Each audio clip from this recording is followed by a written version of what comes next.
সাধনার ফলশ্রুতি, বহু ভাগ্যের ফলে জীবনে বৈরাগ্য আসে। অতএব তুমি বৈরাগ্য নিয়েছ, এই অতীব ভালো কথা। তখন মহাপ্রভু বললেন, মা তুমি যদি আমাকে আদেশ করো তাহলে আমি বৃন্দাবনে বাস করি। শচীমা বললেন, আমি মানি।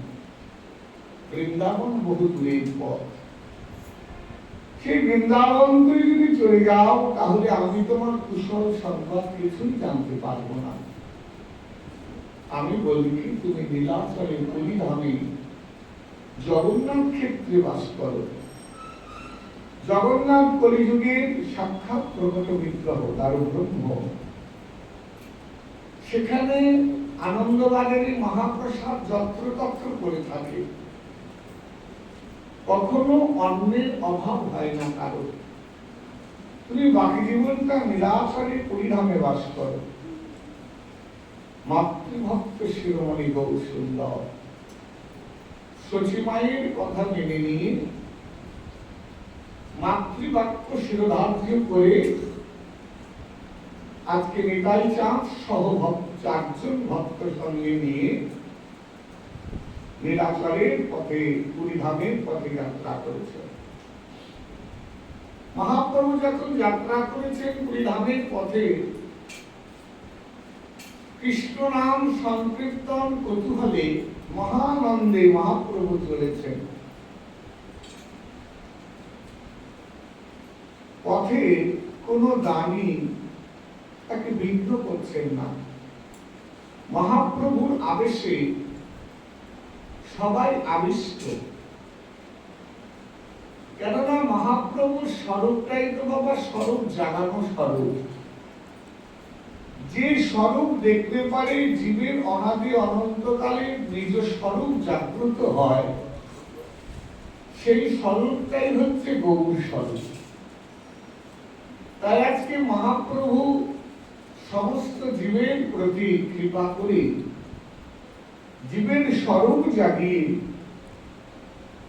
কৃষ্ণ নাম প্রেমে বিভোর হয়ে যাত্রা করেছেন পুরীধামের পথে। সন্ন্যাসের পরবর্তীতে মহাপ্রভুর মধ্যে যে ভাব,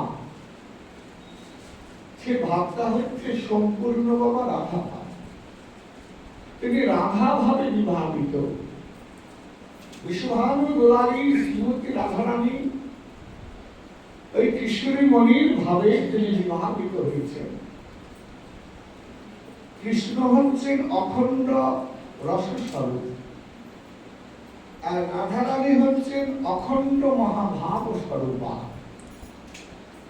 লাদিনীর সার প্রেম, প্রেম সার ভাব, ভাবেরও পরমকাষ্টা নাম মহাভাব। সেই মহাভাব স্বরূপিণী রাধা ঠাকুরানী সর্বগুণক্ষণে কৃষ্ণকান্তা শিরোমণি। সেই সর্ব মহাভাব শিরোমণি বিশ্বভানুনন্দিনী শ্রীমতী রাধারানীর আবেশে আজকে আবিষ্ট আমার মহাপ্রভু চলেছেন। যেতে যেতে উড়িষ্যার একটি বিশেষ স্থান রেমুনা তার নাম। সেই রেমুনা গ্রামের কাছে যখন মহাপ্রভু এসেছেন, তখন প্রভু শুনলেন এই রেমুনার অধিদেব তিনি হচ্ছেন সাক্ষাৎ ক্ষীরচোরা গোপীনাথ। তিনি হচ্ছেন সাক্ষাৎ ক্ষীরচোরা গোপীনাথ। তিনি রেমুনার অধিদেব। মহাপ্রভু ভাবলেন, তাহলে রেমুনায় গোপীনাথ আছেন, এখানকার অধিদেব স্বরূপে। অতএব তাকে একটিবার দণ্ডবত প্রণাম করে যায়, তাকে একটু দর্শন করে যায়। কবিরাজ গোস্বামী পাদ কলম ধরলেন, রেমুনায় গোপীনাথ পরম মোহন, ভক্তি ভরে মহাপ্রভু কইলা দর্শন। আজকে সপার্ষদ মণ্ডলীকে সঙ্গে নিয়ে আমার প্রেম চাঁদ, প্রেমদাতা নিতাই চাঁদকে সঙ্গে নিয়ে আজকে করুণা ঘন শ্রী বিগ্রহ মহাভাব স্বরূপিণী রাধারানীর ভাবে বিভাবিত গৌরী আজকে গোপীনাথকে দর্শন করছেন। গোপীনাথের চরণে প্রভু প্রণাম করিতে গোপীনাথের মাথার পুষ্পচূড়া খসিয়া পড়িল প্রভুর মাথাতে। দেখুন কি অপূর্ব ভাবের বিনিময় হয়েছে। আজকে মহাপ্রভু যখন গোপীনাথকে প্রণাম করছেন, আহা, আমাদের আচার্যপাদগণ আস্বাদন করছেন, আমাদের গৌরী আচার্যগণ আস্বাদন করছেন, দেখো দুই বিগ্রহের হয়েছে মিলন। দুই বিগ্রহ, রত্ন বেদিতে তিনি সাক্ষাৎ ব্রজেন্দ্র নন্দন রাস বিহারী রাসেশ্বর স্বরূপ গোপীনাথ, আর আজকে সচল গোপীনাথ নদিয়া বিহারী গৌরহরি এসেছেন তাকে দর্শন করতে। আজকে গোপীনাথ যেন গোপীনাথকে দর্শন করছেন। মহাপ্রভুর অন্তর কৃষ্ণ বহির রাধা, তাহলে অন্তর কৃষ্ণ বহির রাধা যদি হয়, তাহলে আজকে গোপীনাথই গোপীনাথকে দর্শন করছেন। তত্ত্বটা কি? কৃষ্ণ গৌর হয়েছেন কেন? বলছেন কৃষ্ণ গৌর হয়েছেন লোভে পড়ে। দুইটি অবতার হচ্ছে লোভাতু অবতার, একটি কৃষ্ণ অবতার, একটি গৌর অবতার। দুটি অবতারকে আমাদের আচার্যপাদগণ বলছেন লোভাতু অবতার। কৃষ্ণ বৃন্দাবনে এসেছিলেন লোভে পড়ে, আবার ব্রজের কৃষ্ণ নদিয়া এসেছেন তাও লোভে পড়ে। রাধে রাধে, দুটোই লোভ পাওয়া। শরৎ দামোদর গোস্বামী পাদ করচার মধ্যে লিখছেন, শ্রী রাধায়া প্রণয় মহিমা কীদৃশ বনেবা সাধ্যই জনানুভূত মধুরিমা কীদৃশ ভবদিও সত্যম চস্বা মগৌন ভবতু কীদৃশ বেতিলহার তদ্ভাবাত্র সমজনী সচিবাঙ্গ সিন্ধু করি হিন্দু। তাহলে শরৎ দামোদরজি তার করচার মধ্যে বর্ণনা করলেন কৃষ্ণ গৌর কেন হয়েছে। বলছে লোভে পড়ে কৃষ্ণ গৌর হয়েছে। কি লোভ? না ভক্তি রসের প্রতি প্রলুব্ধ হয়ে, প্রেম রসের প্রতি প্রলুব্ধ হয়ে আজকে কৃষ্ণ গৌর হয়েছে। ভগবান ভগবানন্ময়, ভক্ত প্রেম ভক্তি আস্বাদন, প্রেম ভক্তি আস্বাদন করেন ভক্ত। ভগবান তো বসে বসে দেখে যে আমার ভক্ত কিভাবে প্রেম ভক্তি আস্বাদন করছে। এই প্রেম ভক্তির আস্বাদন দেখে ভগবানের হয় লোভ। তখন ভগবানেরও স্বাদ হয় যে আমি একটু প্রেম ভক্তি আস্বাদন করব, কিন্তু তিনি তো বিষয় বিগ্রহ। প্রেম ভক্তি আস্বাদন করে আশ্রয়পতি, আশ্রয় বিগ্রহ ভক্ত। তাহলে বিষয়পতি ভগবান কেমন করে আস্বাদন করবেন? তাই ভাবিয়া দেখিল মনে শ্রীরাধার স্বরূপ বিনে ওই প্রেমাস্বাদ প্রভু নয়। তাই রাধারূপ কান্তি ধরি রাধা প্রেম গুরু করি নদিয়ার শচীগর্ভে করল উদয়। আজকে নদিয়ার শচীগর্ভে কৃষ্ণ গৌর হয়ে উদয় হয়েছে। কেন? না কৈছন রাধা প্রেমা, কৈছন মধুরিমা, কৈছন সুতে ঘোর এটি নবাঞ্ছিত রতন ব্রজে লাকুল। বৃন্দাবনে কৃষ্ণের তিনটি বাসনা হয়েছে। প্রথম বাসনাটি কি? কৈছন রাধা প্রেমা, রাধারানীর প্রেম মাধুর্যটি কেমন, এই রাধা প্রেম আমি আস্বাদন করব। সেই দ্বারে সর্বজীবে করাইব আস্বাদ। আমি আস্বাদন করব, আস্বাদ্য আস্বাদয়ান, আস্বাদন করাবো। দেখুন, মহাপ্রভুর পূর্বে রাধারানীর প্রকাশ ছিল না। রাধারানী ছিলেন চিরগুপ্ত। শাস্ত্র পুরাণ ভাগবতে রাধারানীর কোন প্রকাশ নাই।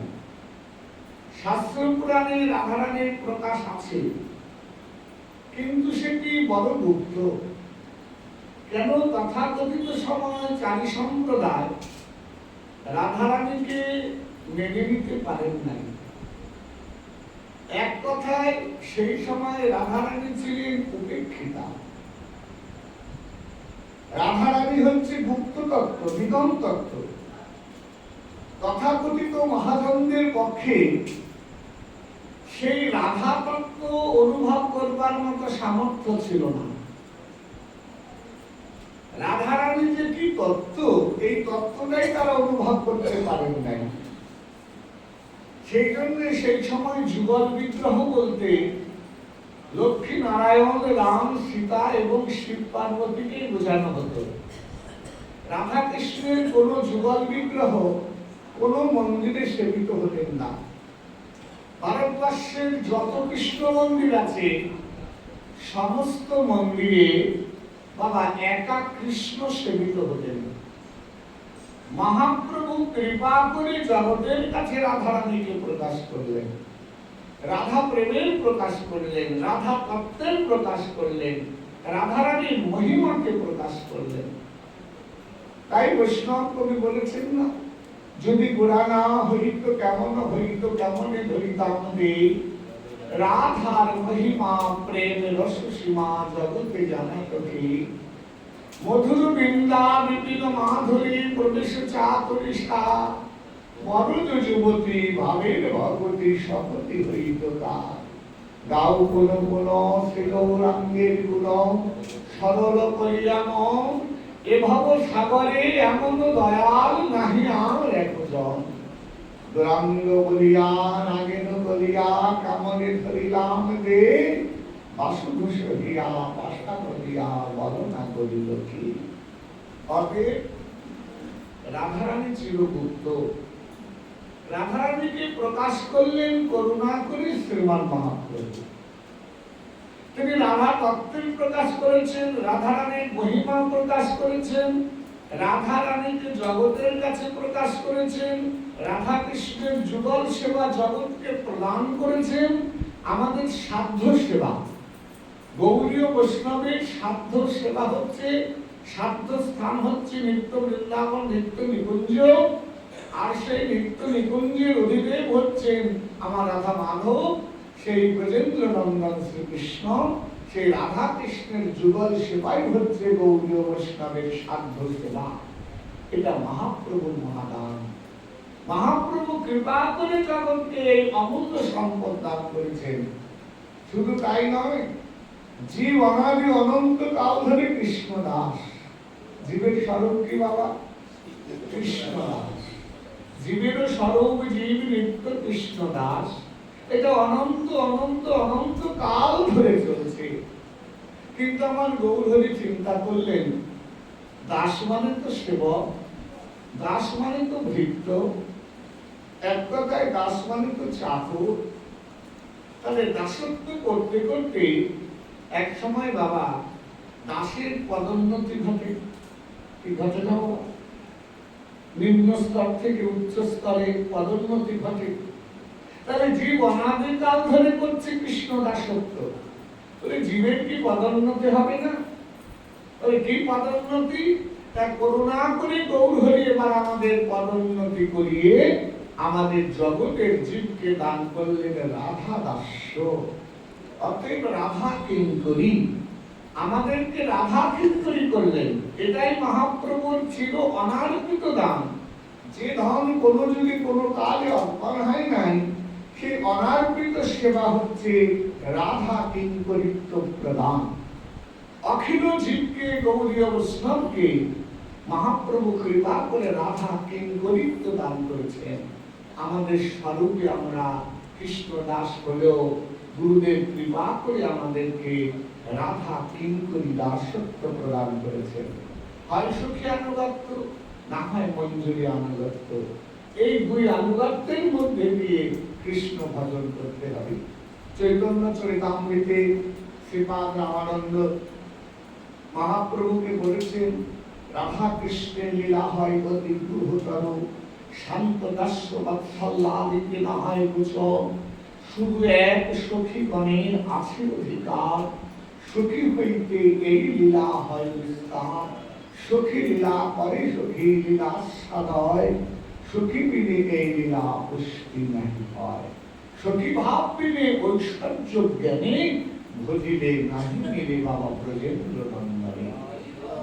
ব্রজেন্দ্র নন্দনকে পেতে গেলে ব্রজজনার ভাব লইয়া যেই জন ভজে, সেবার যোগ্যতে হবে কৃষ্ণ পায় যোগে। তাতে ব্রজজনার ভাব ব্যতি রেখে, সখী ভাব ব্যতি রেখে, মঞ্জুরি ভাব ব্যতি রেখে গৌরীয় বৈষ্ণব কখনোই ব্রজের সাধ্য সেবা প্রাপ্ত হবেন না। সেটা মহাপ্রভুর মহাদান। এইটাই মহাপ্রভু জগৎকে দান করেছেন।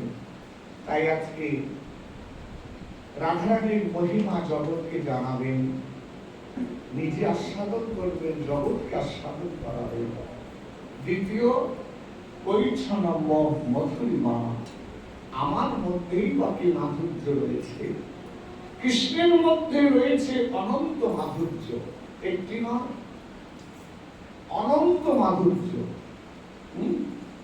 নাম মাধুর্য, রূপ মাধুর্য, গুণ মাধুর্য, বেণ মাধুর্য, সঙ্গ মাধুর্য, লীলা মাধুর্য, প্রেম মাধুর্য, রস মাধুর্য, অনন্ত মাধুর্য মণ্ডিত আমার শ্রী গোবিন্দ।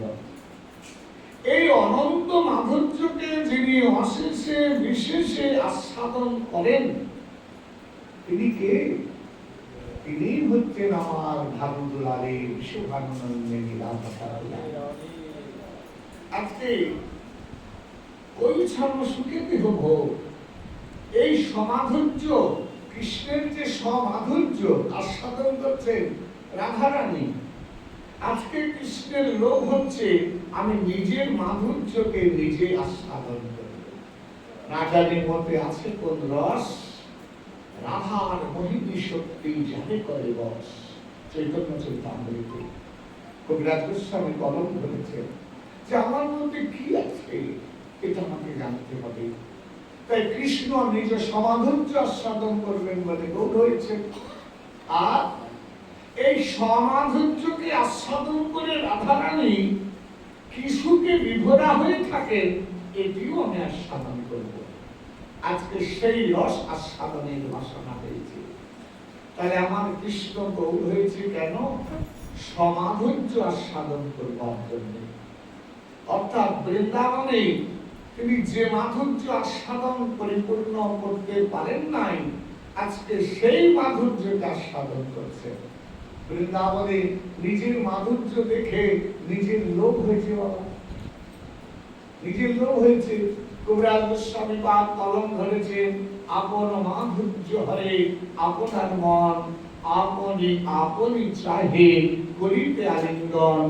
দর্পণাগ্রে হেরে যদি আপন মাধুরী, আস্বাদিতে লোভ হয় আস্বাদিতে নাহি। তাহলে বৃন্দাবনের সমাধুর্য আস্বাদন করার লোভ হয়েছিল, কিন্তু আস্বাদন করতে পারেন নাই। এইবার রাধা ভাব কান্তি নিয়ে সেই সমাধুর্যকে আমার গৌর আস্বাদন করছেন। আজকে গোপীনাথকে দর্শন করছেন কে? আমার শ্রীমান মহাপ্রভু। কিভাবে দর্শন করছেন? ভাবতে কেমন? কার ভাবে দর্শন করছেন? কার নয়নে দর্শন করছেন? তিনি রাধারানীর নয়নে দর্শন করছেন, রাধা ভাবে বিভোর হয়ে দর্শন করছেন। এবার আমার গোবিন্দ কি করছেন? গোপীনাথ গোপীনাথের চরণে প্রণাম করিতে গোপীনাথের মাথার পুষ্পচূড়া পড়িল মহাপ্রভুর মাথাতে। আচ্ছা বাবা, গোপীনাথের চূড়াটা মহাপ্রভুর মাথায় পড়ে গেল কেন? হরে কৃষ্ণ। এখানে রয়েছে রসের একটা সাগর। যে গোপীনাথের মাথার চূড়া পড়ে গেছে, কোথায় পড়েছে? মহাপ্রভুর মস্তকে পড়েছে। অর্থাৎ গোপীনাথ যদি মাথাটা সোজা রাখে তাহলে কি চূড়া পড়ে? পড়ে না। যদি মাথার সামনে নুইয়ে দেয় তাহলে চূড়াটা পড়ে, তাহলে চূড়া পড়ে। তাহলে মনে হয় যেন গোপীনাথ মাথা নুইয়েছেন। আজকে রেমুনার গোপীনাথ মাথা নুইয়েছেন কার কাছে? রাধা ভাবে বিভাবিত গৌরের কাছে, মহাপ্রভুর কাছে। তাহলে মহাপ্রভু তো ভক্তাবতার, ভক্তাবেশ, ভক্তরূপ। কোন রূপ? না বিশ্বভানুনন্দিনী রাধারানীর রূপ। তাই কে এসেছেন? রাধারানী এসেছেন। জয় রাধে। আজকে কে এসেছেন গোপীনাথের কাছে? রাধারানী এসেছেন। বলে রাধারানী কে? জয় রাধে। রাধা এবং কৃষ্ণের দুই স্বরূপের যদি মিলন ঘটায় তাহলে বাবা রাধা কে আর কৃষ্ণ কে? রাধাই বা কে, কৃষ্ণই বা কে? কবিরাজ গোস্বামী পাদ কলম ধরলেন, একই কলমে বুঝিয়ে দিলেন রাধাকে কৃষ্ণকে। কি বুঝিয়ে দিলেন? না কবিরাজ গোস্বামী কলমটা ধরলেন চৈতন্য চরিতামৃতে, রাধা মোর প্রেমা গুরু আমি শিষ্য নত। দেখেছেন তো কলমটা? আস্বাদন করেছেন নিশ্চয়ই, আপনারা শ্রবণ করেছেন কলমটিকে। রাধার প্রেম মোর গুরু, রাধা মোর প্রেম গুরু। তাহলে রাধা যদি আমার গুরু হয়, রাধারানী যদি কৃষ্ণের গুরু হয়, তাহলে কৃষ্ণকে বলে আমি শিষ্য নত। আমি রাধারানীর শিষ্য, আমি রাধা দাস, আমি রাধা দাস, আমি কৃতদাস রাধার দাস। ইহাতে সন্দেহ যার, কোটি কল্পকাল সাধন করিলে বিফল ভজন তাহার। কোটি কল্পকাল যদি সে সাধন করে, ভজন করে, কিন্তু যদি তার মনে সংশয় হয় তাহলে তার ভজন বিফল হয়ে যাবে। আমি রাধা দাস। তাহলে কৃষ্ণের গুরুকে রাধা বলে শাস্ত্র প্রমাণ বলে হ্যাঁ আছে। কৃষ্ণদাস কবিরাজ গোস্বামী গোবিন্দ লীলামৃত আপনারা আস্বাদন করেছেন। সেই গোবিন্দ লীলামৃতে একটি শ্লোক আছে বাবা। গোবিন্দ লীলামৃত গ্রন্থটা হচ্ছে রাধা কৃষ্ণের অষ্টকালীন স্মরণ লীলা বিষয়ক গ্রন্থ। এটি চৈতন্য চরিতামৃত লিখবার পূর্বে কবিরাজ গোস্বামী লিখেছিলেন। এই গ্রন্থের বিষয়বস্তুটি না অষ্টপ্রহরে আমার রাধা মাধব বৃন্দাবনে কি কি লীলা করেন সেই অষ্টকালীন স্মরণ লীলা, যেটা গৌরীয় বৈষ্ণবের ভজন। নরোত্তম ঠাকুর কি বললেন? গোবিন্দ করেন লীলা, গোবিন্দ করেন খেলা, আর ভক্তের কাছে সেটা সাধন। ভক্তের সেটা সাধন। কেন? সাধন স্মরণ লীলা। তাহলে সাধন স্মরণ লীলা, তাহলে বৈষ্ণবের সাধন কি? আমাদের সাধন কি? স্মরণ লীলা। ওই রাধা মাধবের যে লীলা সেইটাই স্মরণ মনন কীর্তন, এটাই হচ্ছে আমাদের সাধন। ইথে না করিও হেলা কায়ো মনে করো বসুসা। অতএব রাধা কৃষ্ণের লীলা হচ্ছে আমাদের সাধন, আমাদের ভজন। তাই এই অষ্টকালীন স্মরণ লীলা গ্রন্থে মধ্যাহ্নকালীন একটা লীলা হচ্ছে সূর্য পূজা। সূর্য পূজাটা কি বাবা? না প্রতিদিন রাধারানী সূর্য পূজার ছলে মধ্যাহ্নকালে কৃষ্ণ দর্শন করতে যান বনে। এখন বৃন্দাবনে তো 12টা বন, 12টা উপবন, 24টা বন। এখন কোন বনে গোবিন্দ কবে প্রচারণ খেলা করবেন তা তো রাধারানী জানেন না। এখন দুটি আছেন, বৃন্দা দুটি। দুটি সকালবেলায় গিয়ে প্রতিদিন সংবাদ নিয়ে আসেন যে আজ আমার গোবিন্দ কোন বনে বিহার করবেন। সেই বনে কুণ্ডে সূর্য পূজা দেওয়ার ছলে রাধারানী সখী সমবৃতা হয়ে সেখানে যান। লক্ষ্য একটা উপলক্ষ, হ্যাঁ, একটা লক্ষ্য একটা উপলক্ষ। তাহলে উপলক্ষটা কি? উপলক্ষ হচ্ছে সূর্য পূজা, আর মূল লক্ষ্য হচ্ছে গোবিন্দ দর্শন। এটাই হরিব। তাহলে প্রাণ প্রীতমকে দর্শন করবেন, প্রাণনাথকে দর্শন করবেন, এটাই হচ্ছে মুখ্য উদ্দেশ্য। তা আজকে দুটি সকালবেলা গিয়েছেন খবর আনতে, কিন্তু দুটি কিছুতেই খবর নিয়ে আসছেন না। দেখতে দেখতে মধ্যাহ্নকাল উপনীত হয়েছে, যাওয়ার সময়ও অতিক্রান্ত হতে চলেছে। রাধারানীর বড় অভিমান হচ্ছে মনে সখীর প্রতি, যে কেন সখী আসছে না, আমি কখন যাব গোবিন্দ দর্শনে। উৎকণ্ঠা, রাধারানীর চিন্তে কৃষ্ণ দর্শনের চরম উৎকণ্ঠা জেগেছে। এমন সময় দেখছে বৃন্দাবতী আসছেন। তখন রাধারানী বলছেন, কস্মাৎ বৃন্দে প্রিয় সখী, ওগো প্রিয় সখী বৃন্দে, তুমি কোথা থেকে আসছো?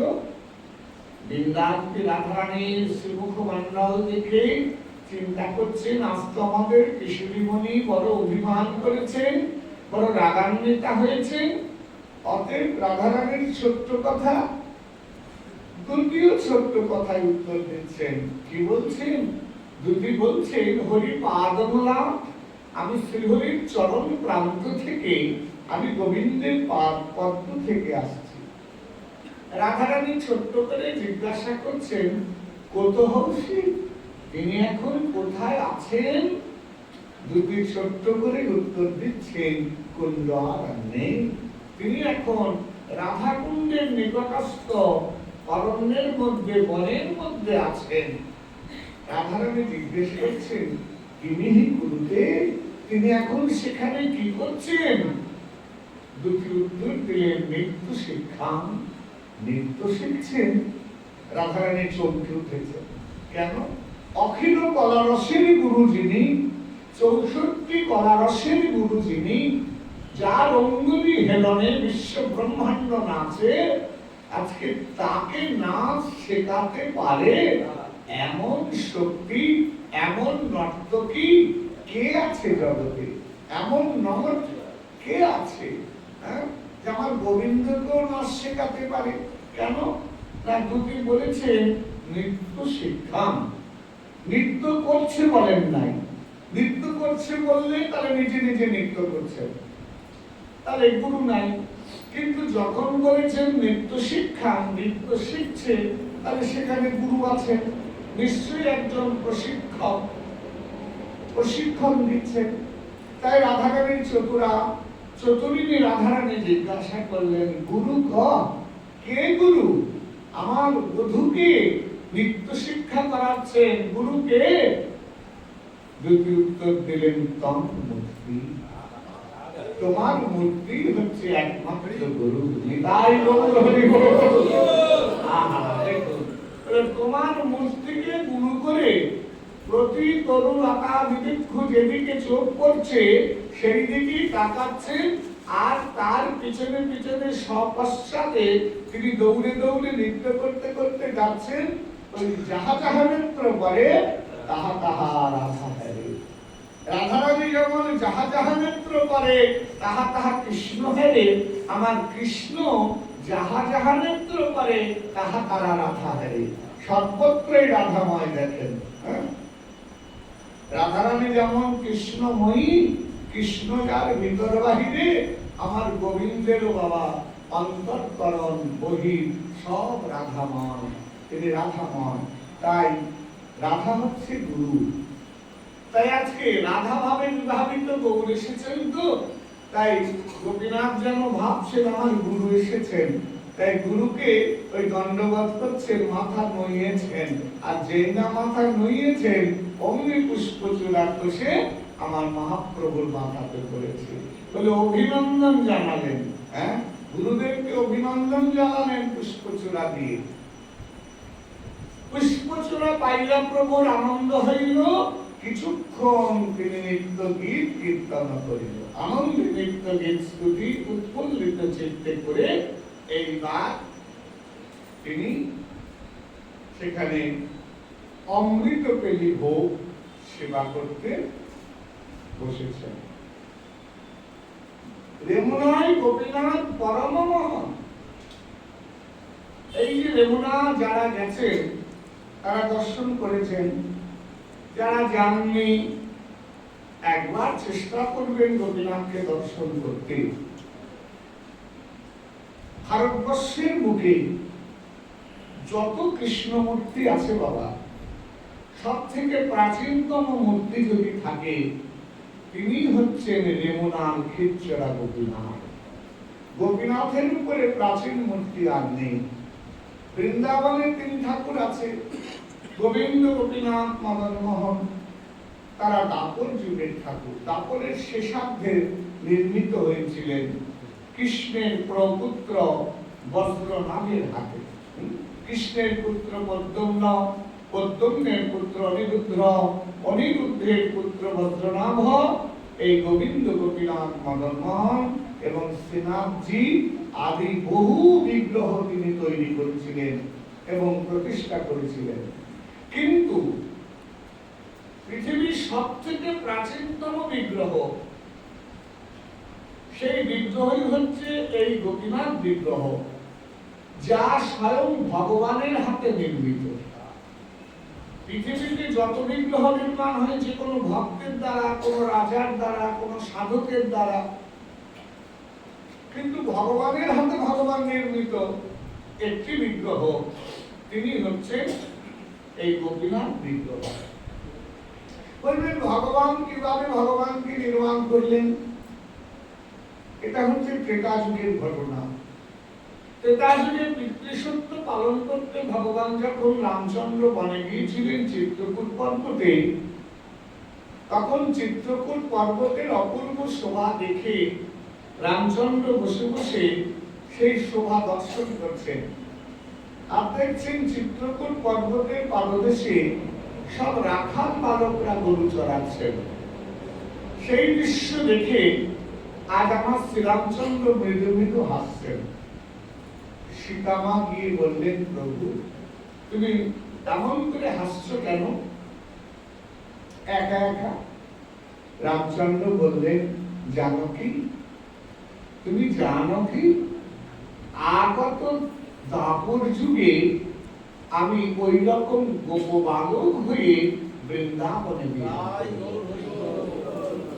রাধা রানীকে সঙ্গে নিয়ে, আমার রাখাল বালকদেরকে সঙ্গে নিয়ে আমি বৃন্দাবনে একটা মধুর লীলা করব। সীতামা বললেন, তুমি রাজার ছেলে হয়ে রাখাল বালক হয়ে লীলা করবে? সেরূপ তোমার কেমন হবে ঠাকুর? আমার দেখতে বড় সাধারণ। রামচন্দ্র বললেন, দেখবে সেরূপ, আমি তোমায় দেখাবো, তবে শোনো শর্ত, আমি যখন দেখাবো তখন দেখবে, তার আগে দেখবে না। চিত্রকূট পর্বতের একটা পাথর নিয়ে শ্রীরামচন্দ্র হাতুড়ি বাদাল দিয়ে প্রতিদিন খোদাই করে করে একটা কৃষ্ণ মূর্তি তৈরি শুরু করলেন। একটা মূর্তি বানাতে লাগলেন। দেখতে দেখতে বহুদিন হয়ে গেল, সুন্দর একটি কৃষ্ণ মূর্তি তৈরি করলেন। এখনো পূর্ণ নির্মাণ হয়নি, এখনো একটু অসমাপ্ত আছে।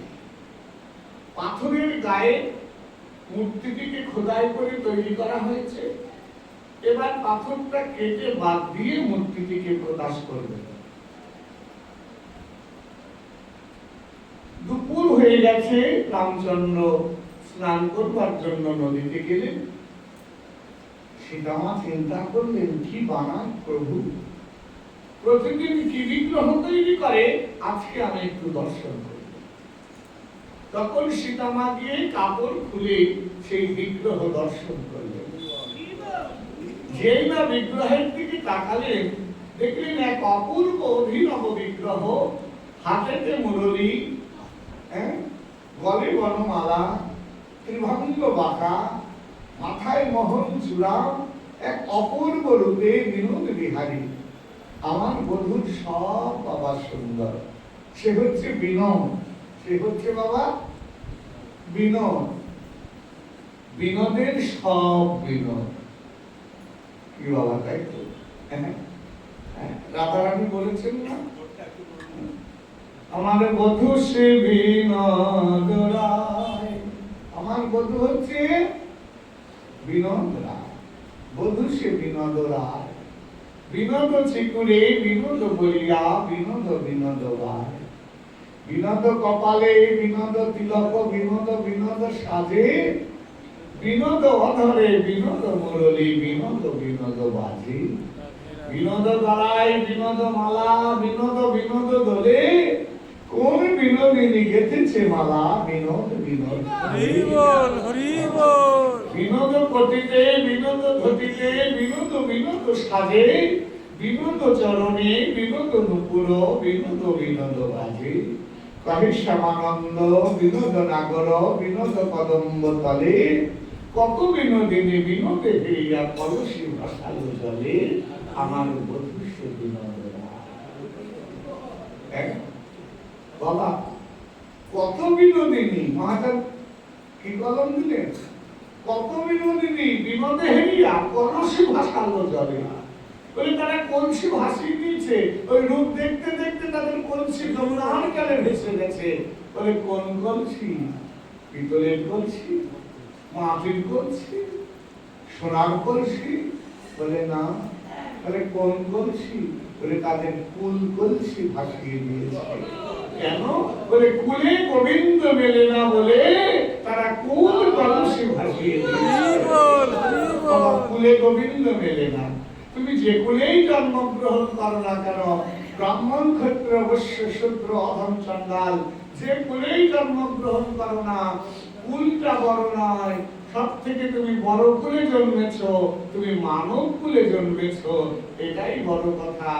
অতএব কি করে বরণ কুল, যে কুলেই জন্ম হোক না কেন, কেবল ভক্তি মূল। ভক্তিটাই বড় কথা বাবা, ভক্তিটাই বড় কথা।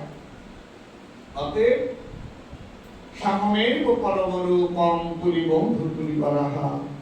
আমার গোবিন্দের সেই ভুবন মহান রূপ দর্শন করে সীতামা পাগল হয়ে গেলেন, আত্মহারা হয়ে গেলেন প্রেমে। হানাদ বলে গোপীনাথকে হৃদয় মাঝে জড়িয়ে ধরলেন, ওই বিগ্রহকে বুকের মধ্যে জড়িয়ে ধরেছিল। হঠাৎ খড়মের শব্দ শুনছেন, রামচন্দ্র স্নান করে আসছে, তাড়াতাড়ি করে ওই উন্মোচন দিয়ে, উন্মোচন সরিয়ে নিয়েছিলেন কাপড়টা, আবার ঢাকা দিয়ে তিনি আবার অন্তঃপুরে ঘরে চলে গেলেন।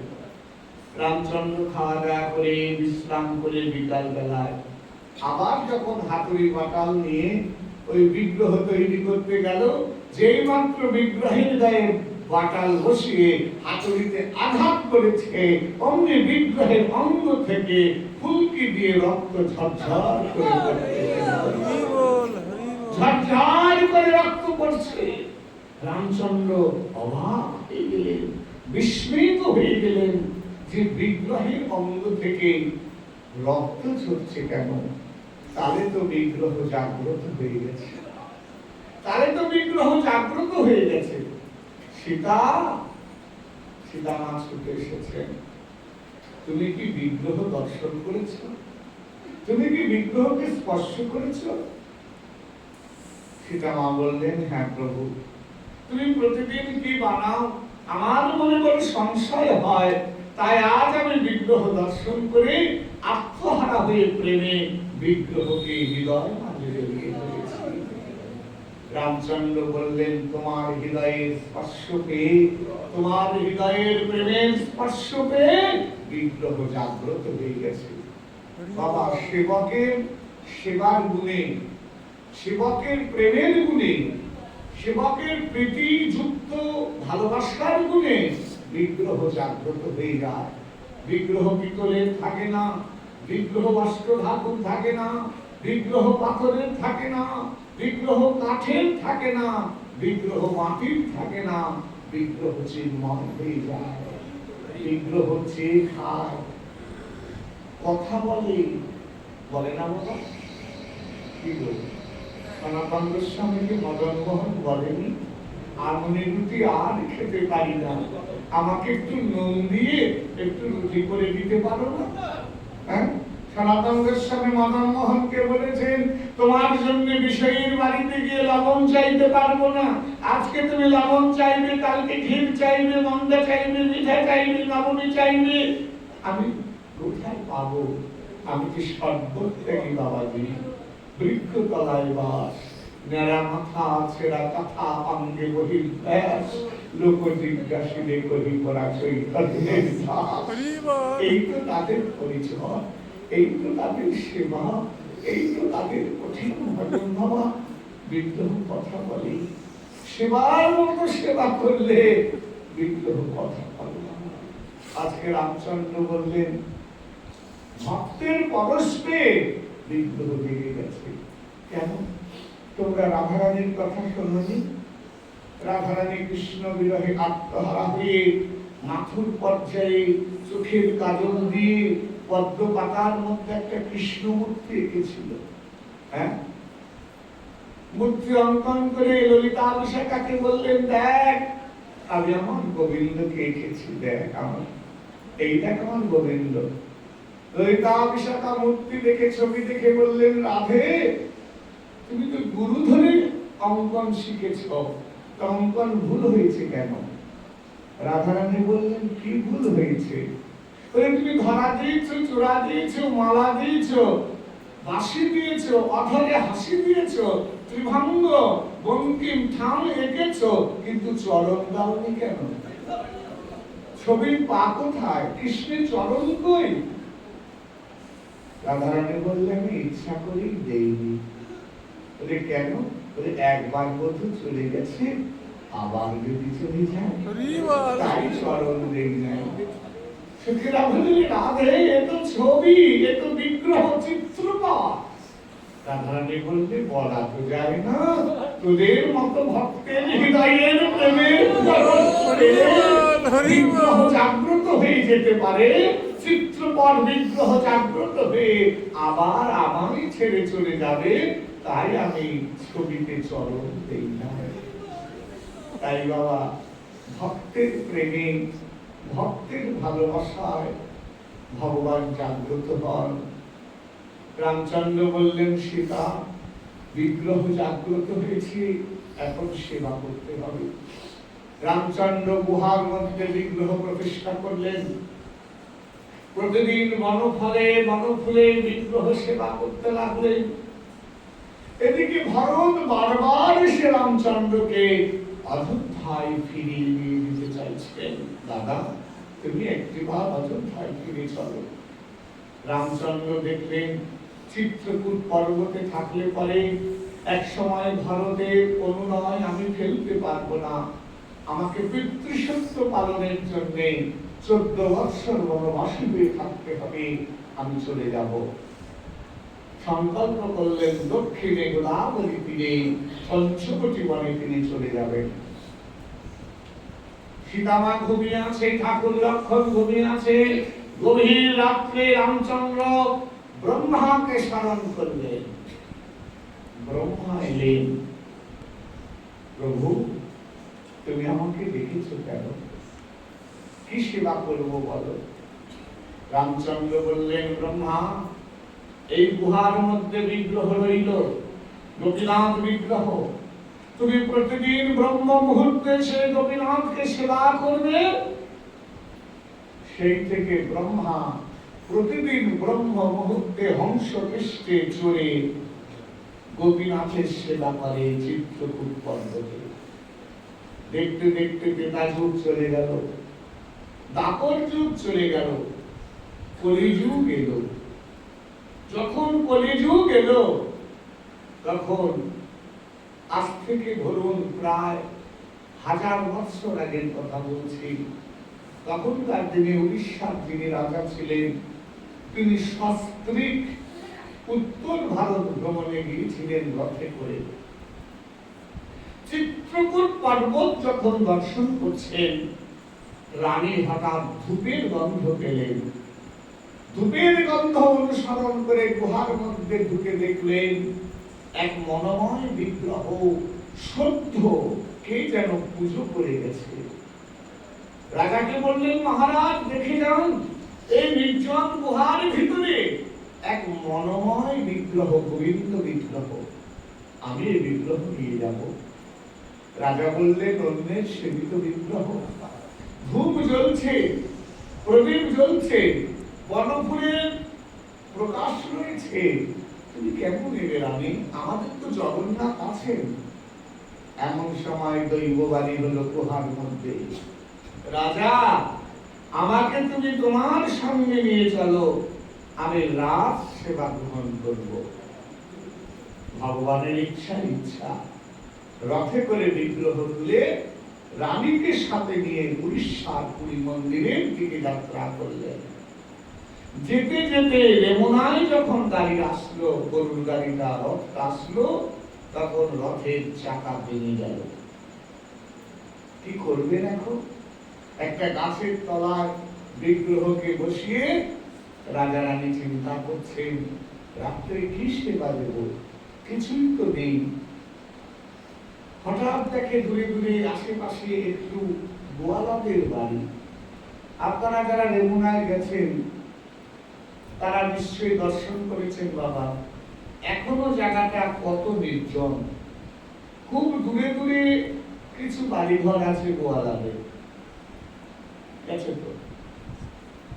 তাহলে আজ এত নির্জন, তাহলে 1000 বছর আগে কত নির্জন ছিল।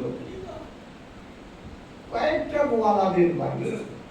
রাজা রানী গিয়ে গোয়ালাদের বললেন, ওগো আমাদের গোপীনাথ এসেছে, তোমরা একটু সেবার আয়োজন করতে পারো? গোয়ালারা বললে, আমাদের অনেক গরুর দুধ আছে, আমরা তাড়াতাড়ি নতুন হাঁড়িতে ক্ষীর করে ক্ষীর বানিয়ে দিচ্ছি। ক্ষীর বানিয়ে দিল। গোয়ালারা বলল, জানো মহারাজ, এই ক্ষীরের নাম হলো অমৃতকেলী ক্ষীর। ক্ষীর এনে যখন গোপীনাথকে ভোগ লাগালেন রাজা রানী, গোপীনাথ ক্ষীর পেয়ে আনন্দ পেলেন।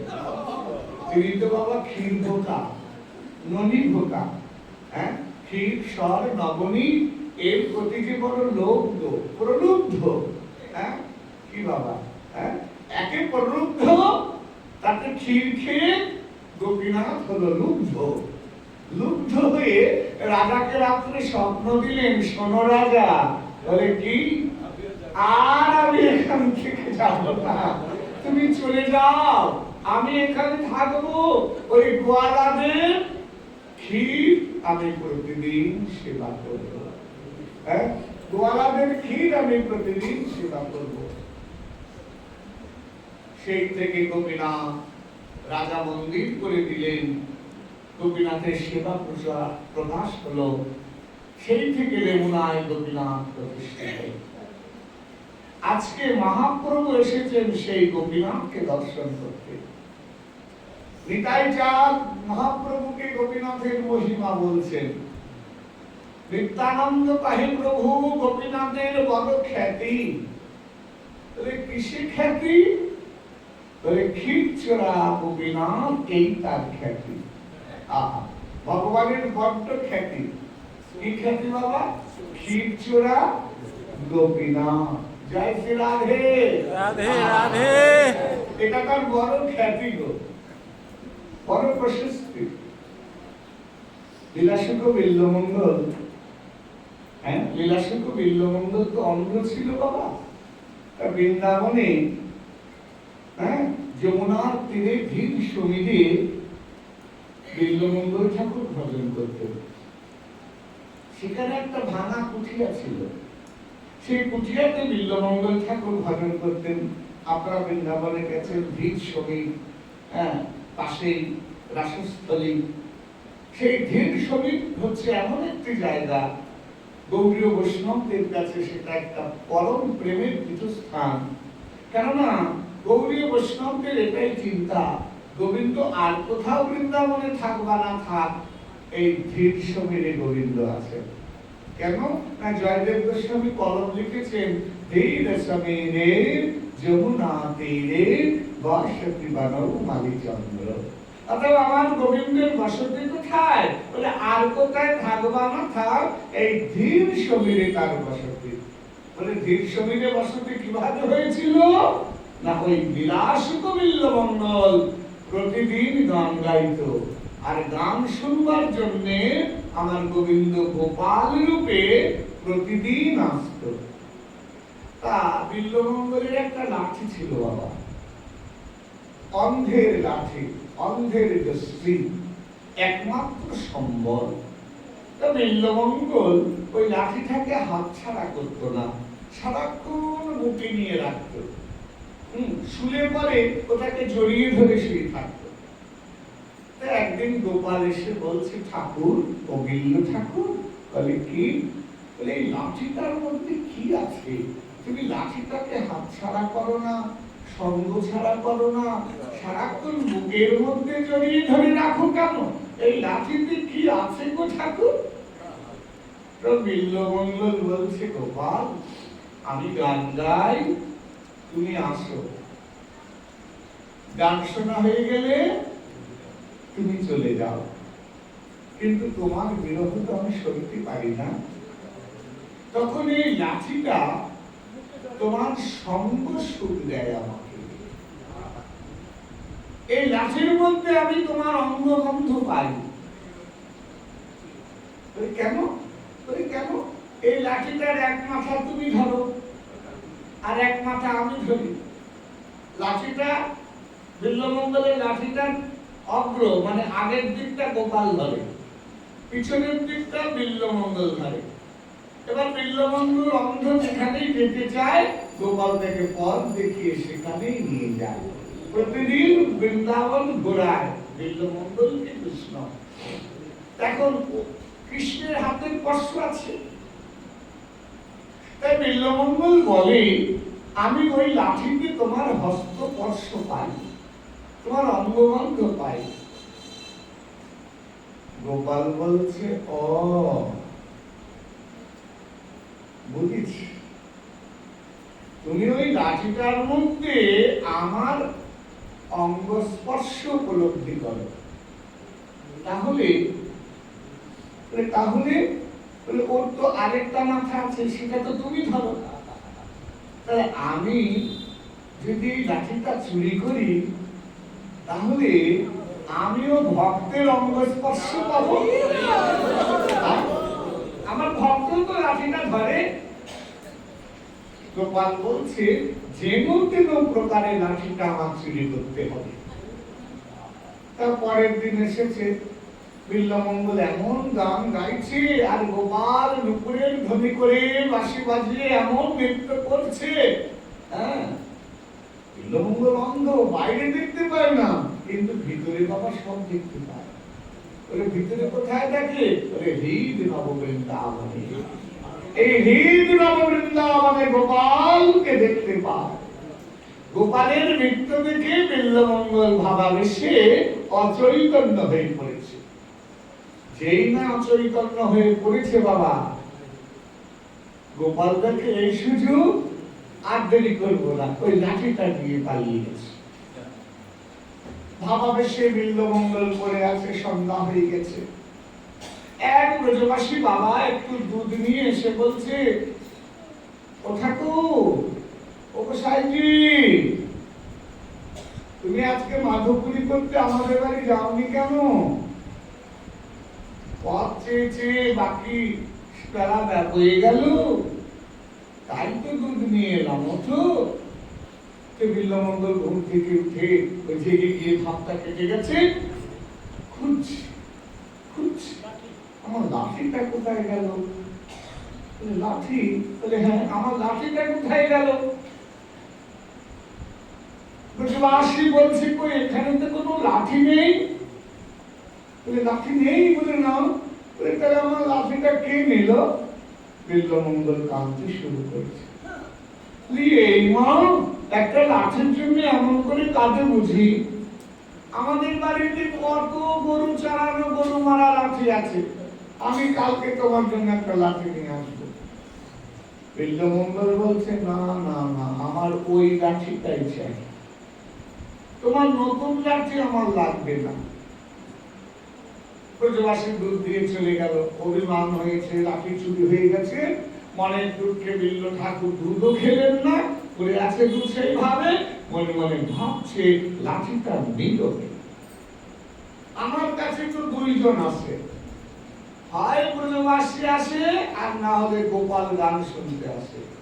তাহলে ব্রজবাসী তো আর আমার লাঠি নেবে না, নিলে তাহলে কালকে পরশু দিনই তো গোপাল লাঠির কথা জিজ্ঞাসা করছিল, তাহলে এই কাজ তো বেকার কাজ। ওই নিজ গোপালের উপরে বিল্বমঙ্গলের বড় অভিমান হয়েছে। তারপর দিন যখন সকালবেলায় ওই ছোট্ট ছোট্ট করে ধনী করে ওই হেলে দুলে গোপাল আসছে, বিল্ল ঠাকুর ঠাকুর বলে কি? অভিমান খুব ভারী গলায় বলছে, বলো আজকে গান শোনাবে না? শোনাবো। কি গান শোনাবে? একটা নতুন গান শোনাবো। তাহলে শোনাও। তখন বিল্বমঙ্গল একটা গান শোনাচ্ছে, শোনো, তোমাকেই শোনাচ্ছি। ব্রজে প্রসিদ্ধং নবনীত চৌরম গোপঙ্গনম চারুকুল চৌরম। কি গান শোনালো গো, কি গান শোনালো? ব্রজে প্রসিদ্ধং নবনীত চৌরম, এই বৃন্দাবনে তোমার বড় খ্যাতি, বড় প্রশস্তি, বড় যশ। বলে কি? কিসে যশ? বলে পাড়াতে খ্যাতি কখন হয় জানো? দুটো কাজে হয়, হয় ভালো কাজ করলে খ্যাতি হয়, না খারাপ কাজ করলে খ্যাতি হয়। যদি কেউ চোর হয় তার খুব খ্যাতি হয়, ও একটা চোর। আর সাধু হলে একটাকে সবাই চেনে, ওটা ওই গোসাই বাড়ি যাবো, হ্যাঁ তাই না, একদম স্টেশন থেকে নিয়ে আসবে, কিন্তু বললেই হলো অমুক গোসাই বাড়ি যাবো, নিয়ে যাবে। এটা খুব খ্যাতি হয়, মানে ভালো কাজ করলে খ্যাতি হয়, না মন্দ কাজ করলে খ্যাতি হয়। বিল্ল ঠাকুর বলছে, এই বৃন্দাবনে তোমার একটা খ্যাতি হয়েছে, প্রসিদ্ধি হয়েছে, সেটা ভালো কাজ করে নয়। ব্রজে প্রসিদ্ধং নবনীত চৌরম, তুমি এই বৃন্দাবনের ঘরে ঘরে, সবার ঘরে ঘরে তুমি নবনে চুরি করে বেড়াও। হ্যাঁ, তুমি চোরের শিরোমণি, চৌরস্য শিরোমণি।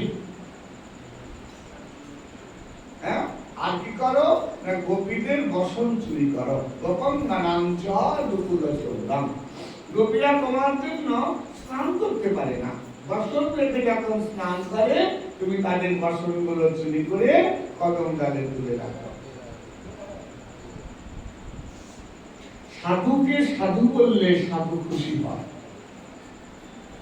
যে চোর আসলে চোর, কিন্তু ওকে যদি কেউ চোর বলে ও বাবা খুশি হয় না, একটু রাগ হয়। হ্যাঁ, আমার গোবিন্দ তো চোর, চোরের ঠাকুর। হ্যাঁ, চোরের ঠাকুর, চৌরাস্য শিরোমণি। বলি এইরকম চোর নেই, বলে যেদিন জন্মেছে পৃথিবীতে যত চোর আছে বাবা একটু শিখে চুরি করে, শিখে পেটে করে, ওনারা শেখা লাগে না, মানে হয় চুরি শিখেই এসেছে, একেবারে জন্মেই চুরি করছে। মা করে সবে জন্ম নিয়েছে, বলে যেই তাকাচ্ছে বলে নয়ন চৌরম, বলে মন দিয়ে যে দেখছে বলে মানস চৌরম, বলে 6 দিনের দিন পুতনার প্রাণ চৌরম, নবনী চৌরম, বলয় চৌরম, বসন চৌরম, রাস রজনীতে গোপীর মন চৌরম।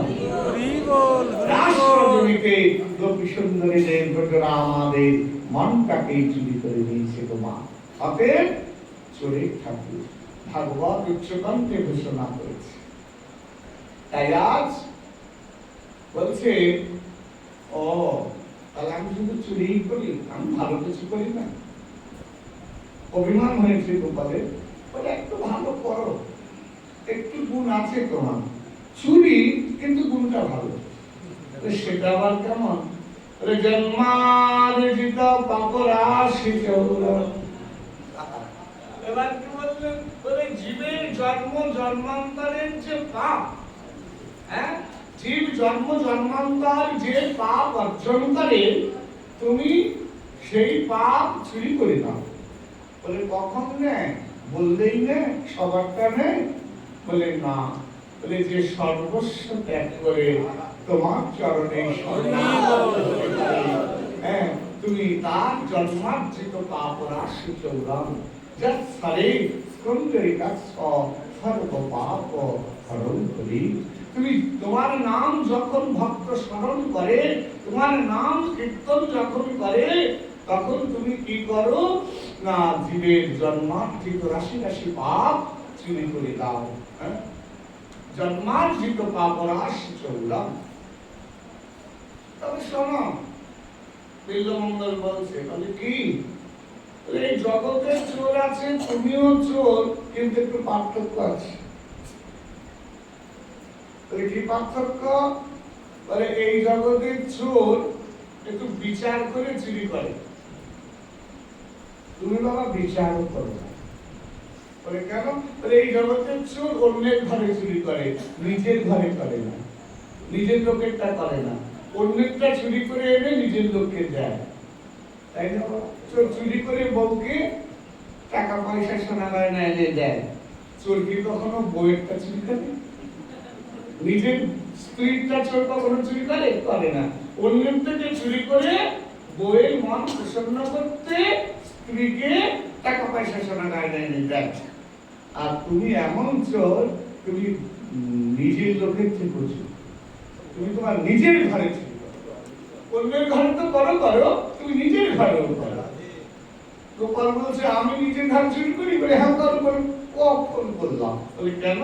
শ্রী রাধায়া হৃদয় চন্দ্র, তুমি রাধারানীর হৃদয়কে চুরি করনি? কি গো, রাধারানীর হৃদয় মনকে তুমি চুরি করনি? তাহলে রাধারানীর থেকে তোমার প্রিয় কে আছে? রাধারানীর থেকে তোমার আপন কে আছে? কৃষ্ণ যার ভিতর বাহিরে, কৃষ্ণ অন্তঃকরণ মনে দিয়ে যার দেহ তৈরি, কৃষ্ণ ছাড়া যিনি নাম জানেন না, সেই বিশ্বভানুনন্দিনী রাধারানী তার মনটাকে তুমি চুরি করে দিয়েছো, তাই তুমি চলে ছিল, তাই বড় খ্যাতি বাবা। তাই আজকে নিতাই চাঁদ বলছে ক্ষীরচোরা গোপীনাথ বলিয়ের খ্যাতি। তা প্রভু নিতাই চাঁদের মুখে শুনতে চাইছেন যে গোপীনাথের নাম ক্ষীরচোরা হলো কেন? তখন নিতাই চাঁদ বর্ণনা করছেন, পূর্বে মাধবেন্দ্রপুরী বৃন্দাবনের গোপালের অঙ্গে তাপ লাগে গ্রীষ্মকালে, তখন গোপাল বলছে যে পুরী ধামে মলয় চন্দন পাওয়া যায়, সেখান থেকে মলয় চন্দন আর কর্পূর এনে আমার অঙ্গে পেশন করো, লেপন করো, আমার অঙ্গ শীতল হবে। সেবা কাকে বলে দেখো। বৃদ্ধ বয়সে মাধবেন্দ্রপুরী বাপ বৃন্দাবন থেকে পায়ে হেঁটে পুরী ধামে যাচ্ছেন জগন্নাথ ক্ষেত্রে মলয় চন্দন আনবার জন্য। আসার পথে তিনি এসেছেন এই ক্ষীরচোরা গোপীনাথ অঙ্গনে। গোপীনাথকে দর্শন করে মাধবেন্দ্রপুরী দণ্ডবত প্রণাম করেছেন। নাকি গন্ধ লাগছে, অপূর্ব সৌরভ। সেবক পান্ডাদের জিজ্ঞাসা করছে এত সুগন্ধ কিসের? পান্ডারা বলছে অমৃত তেলি ভোগ লেগেছে। মাধবেন্দ্র পাদ বলছে নাহারে, ভোগের এত সুগন্ধ, যদি একটু প্রসাদ পেতাম আস্বাদন, তাহলে আমার তো বৃন্দাবনে দুধের অভাব নাই, তাহলে আমি আমার গোপালকে ক্ষীর করে ভোগ লাগাতাম। কৃষ্ণ সুখই কি প্রণয়। কৃষ্ণ সুখের জন্য বাসনা জেগেছে, বাসনা করবার পরে নিজেই আবার বলছে বিষ্ণু বিষ্ণু বিষ্ণু আমি ভুল করেছি। এবং মাধবেন্দ্রপুরী প্রাপ্ত অজাসক, তিনি তো কারো কাছে কিন্তু চান না।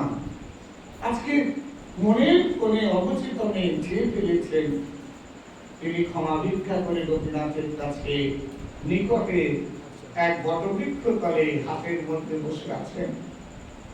এদিকে রাত্রেবেলা নৈশকালীন সেবা দিয়ে সেবক কি করেছেন না গোপীনাথকে শয়ন দিয়ে চলে গিয়েছেন। গভীর রাত্রে সেবক ঘুমিয়ে আছেন, গোপীনাথ স্বপ্ন দিলেন, সেবক ওঠো, আমার পরম ভক্ত নাম মাধবেন্দ্র পুরী, যার লাগি এক ভাণ্ড ক্ষীর আমি কইলাম চুরি, আমার শরীর অঞ্চল তলে এক ভাণ্ড ক্ষীর রয়েছে, তুমি যাও আমার ভক্ত মাধবেন্দ্রকে তুমি দিয়েছো।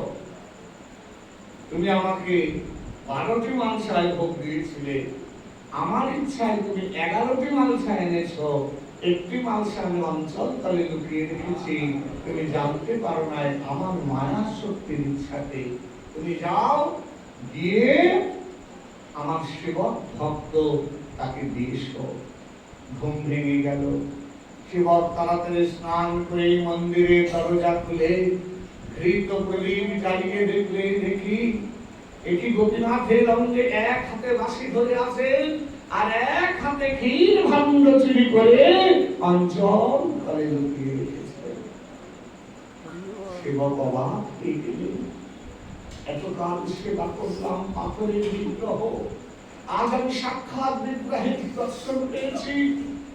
কে সে ভক্ত, কে সে মাধবেন্দ্র পুরী, যার লাগি গোপীনাথ ক্ষীর কইলা চুরি, ক্ষীরের ভাণ্ড হাতে নিয়ে পরিপাক চলছেন।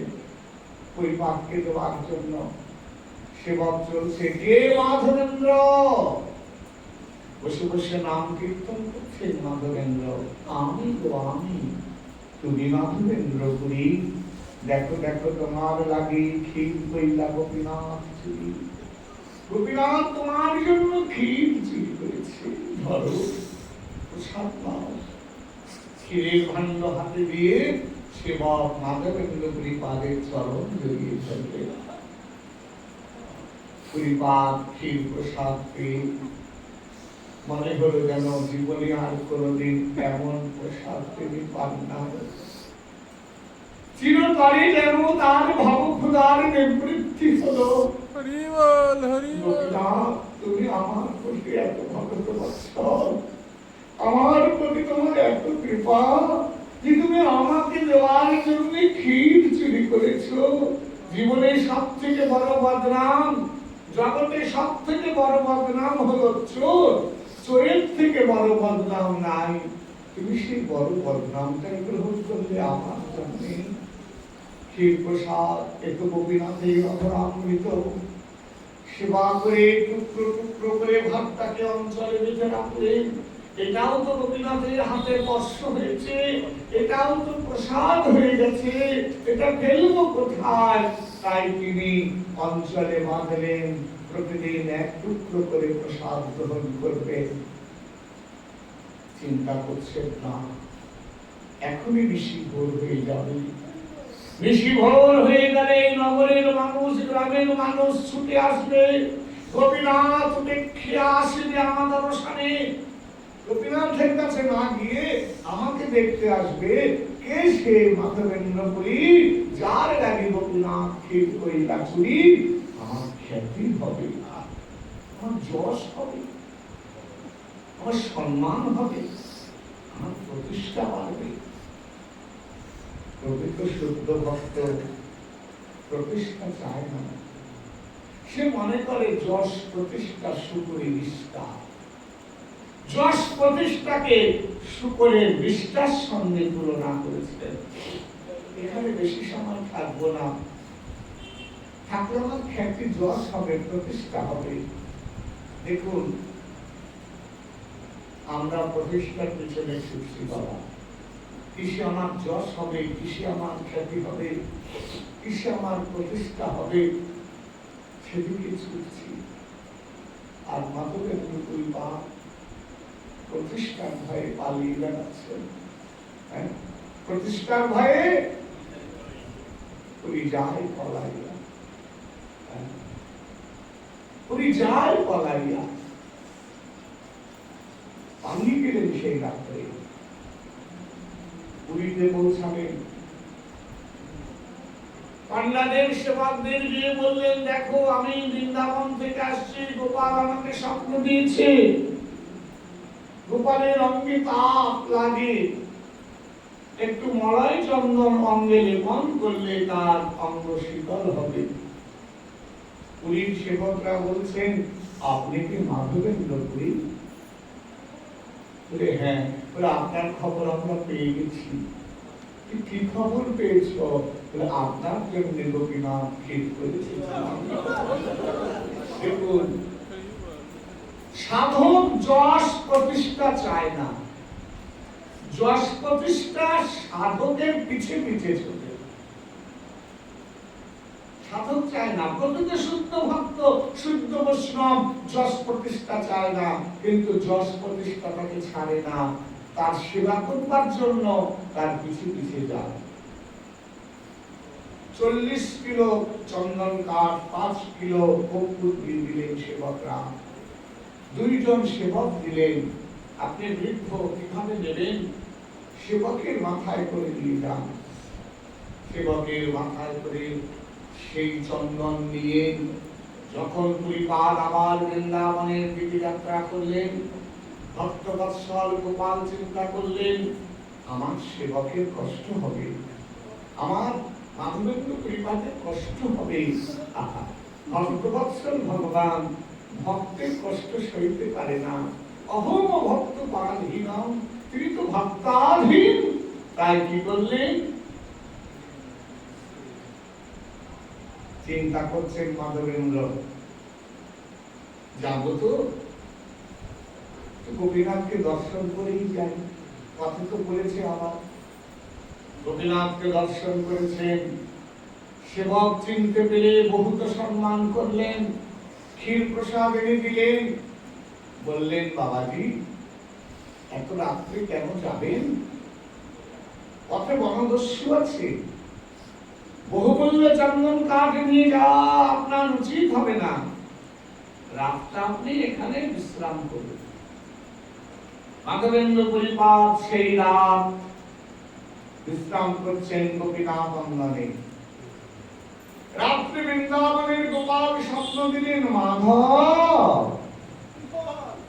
কষ্ট করে তোমাকে আর বৃন্দাবন আসতে হবে না, আমারও অভিন্ন কলেবর গোপীনাথ নাম, মলয় চন্দন আর কর্পূর পেষণ করে গোপীনাথের অঙ্গে লেপন করো, বৃন্দাবনে আমার অঙ্গ শীতল হয়ে যাবে, বৃন্দাবনে আমার অঙ্গ শীতল হবে, তুমি গোপীনাথের অঙ্গে যদি লেপন করতে পারো। স্বপ্ন পেয়ে মাধবেন্দ্রের বড় আনন্দ হলো। সেই দিনটা ছিল বাবা অক্ষয় তৃতীয়া পরদিন। অক্ষয় তৃতীয়ার পূর্ণ লগ্নে মাধবেন্দ্র পুরীপাদ কি করলেন? চন্দন পেষণ করে গোপীনাথের অঙ্গে দিলেন। শুরু হলো চন্দন যাত্রা। একে বলা হয় চন্দন যাত্রা। নীলাচলে 3টে যাত্রা হয়। বৈশাখ মাসের অক্ষয় তৃতীয়ায় চন্দন যাত্রা, 21 দিন ব্যাপী এই চন্দন যাত্রা। 21 দিন ব্যাপী চন্দন যাত্রা। জ্যৈষ্ঠ মাসের পূর্ণিমায় স্নান যাত্রা, জ্যৈষ্ঠ মাসের পূর্ণিমায় স্নান যাত্রা, আবার আষাঢ় মাসের শুক্লা দ্বিতীয়া তিথিতে রথযাত্রা। এই 3টে যাত্রা অপূর্ব 3টি যাত্রার সাধন গৌড়ীয় বৈষ্ণবের কাছে। তাই শুভ অক্ষয় তৃতীয়া থেকে মাধবেন্দ্র পুরীপাদ চন্দন যাত্রা শুরু করলেন। 21 দিন ব্যাপী গোপীনাথের অঙ্গে চন্দন লেপন হচ্ছে, টুরা গোপীনাথের অঙ্গে চন্দন লেপন হচ্ছে, আলালনাথের অঙ্গে চন্দন লেপন হচ্ছে, জগন্নাথের অঙ্গে চন্দন লেপন হচ্ছে, আর গম্ভীরায় রাধাকান্তের অঙ্গে চন্দন লেপন হচ্ছে। এবং যেখানে যেখানে গোবিন্দ বিরাজমান ভারতবর্ষের সর্বত্র 21 দিন ব্যাপী এই চন্দন যাত্রা সেবা চলছে। এখন চন্দন যাত্রার লগন। তাই আপনাদের চরম সান্নিধ্যে উপনীত হয়ে আমি চন্দন যাত্রা উপলক্ষে একটু কিঞ্চিত আস্বাদনের বাসনার প্রয়াস রাখলাম। যাই হোক, আবার দেখা হবে। আবার দেখা হলে পরবর্তী আস্বাদন, স্নান যাত্রা, রথযাত্রা এ প্রসঙ্গে আলোচনার বাসনা রেখে গেলাম। জয় নিতাই, জয় গৌর। দুর্গাপূজা হয়ে আবার